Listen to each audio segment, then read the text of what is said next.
কসম খাওয়া জায়েজ, তবে মিথ্যা কসম খাওয়া অনেক গুনাহের কাজ। মিথ্যা কসমকে কারো মাল নষ্ট করা, কারো মান ইজ্জত ধ্বংস করা, এতে দুনিয়াতে সুখ শান্তি হলেও পরকালে রয়েছে মহা শাস্তি। এ সম্পর্কে মুসলিম শরীফ হাদিস গ্রন্থে 137 নম্বর হাদিসে রয়েছে, অর্থাৎ আবু উমামা রাদিয়াল্লাহু তাআলা আনহু থেকে বর্ণিত, নবী করিম সাল্লাল্লাহু আলাইহি সাল্লাম বলেন, যে ব্যক্তি মিথ্যা কসমকে কারো অর্থ আত্মসাৎ করলো, আল্লাহ পাক রব্বুল আলামিন তার জন্য জাহান্নাম অবধারিত করেছেন এবং জান্নাত হারাম করে দিয়েছেন।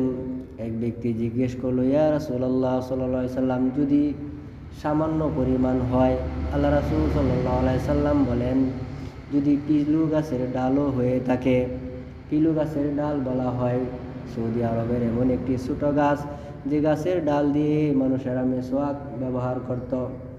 এই ছোট্ট গাছের সাথে নবী করিম সাল্লাল্লাহু আলাইহি সাল্লাম তুলনা করেছেন। এই জন্য কারো মাল আত্মসাৎ করা, কারো ইজ্জত ধ্বংস করা, মিথ্যা কসমকে, ইহা খুবই কঠিন ও মহা বড় শাস্তির সম্মুখীন কাল কিয়ামতের ময়দানে আমাদের হতে হবে।